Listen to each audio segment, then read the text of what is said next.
ठाण्यातील मेट्रो 4 आणि 4A ची ट्रायल पूर्ण। मुख्यमंत्री फडणवीसांसह उपमुख्यमंत्री शिंदे स्वतः मेट्रोमध्ये हजर। फडणवीसांकडून एकनाथ शिंदेंचं खास अभिनंदन।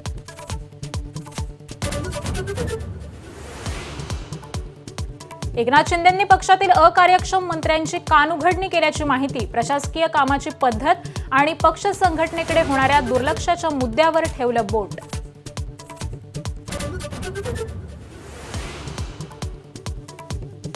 दादरच्या शिवाजी पार्क जिमखान्याच्या नव्या वास्तूचं सचिन तेंडुलकरांच्या हस्ते लोकार्पण। मनसे अध्यक्ष राज ठाकरेही उपस्थित।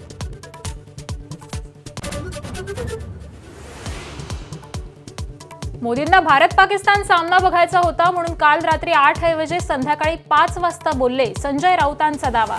सूर्यकुमारनं साहिबजादा फरहानच्या कमरेत लाथ घालायला पाहिजे होती, असंही वक्तव्य। हैदराबाद गॅझेट GR विरोधातील याचिकांवर आजची सुनावणी टळली। तांत्रिक कारणामुळे मुंबई हायकोर्टाचा सुनावणीला नकार। 2 सप्टेंबरचा GR रद्द करण्याची याचिकाकर्त्यांची मागणी।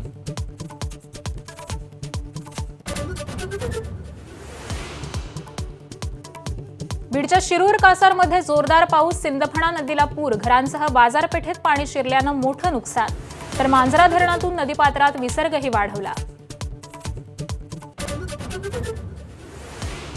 सोलापुरात मुसळधार पावसाचं थैमान। बार्शीत चांदणी नदीची पूरस्थिती कायम। अकलूज सांगोला मार्गावरील वाहतूक 12 तासांपासून ठप्प। तर धाराशिवमध्ये बाणगंगा नदीला पूर आल्यानं शेतात पाणीच पाणी।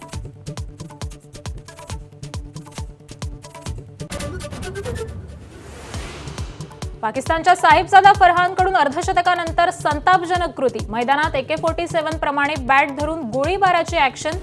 पाक खेळाडूच्या कृतीनं निष्पापांचा नरसंहार दिसला, राऊतांची टीका।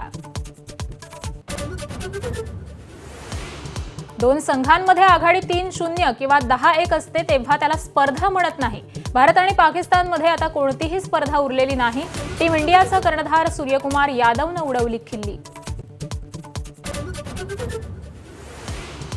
मुंबईतल्या कोस्टल रोडवर भर पावसात लॅम्बोर्गिनीचा भीषण अपघात। पाणी साचल्यानं भरधाव कार डिवायडरला धडकली। थरारक घटनेचा व्हिडिओ सोशल मीडियावर व्हायरल।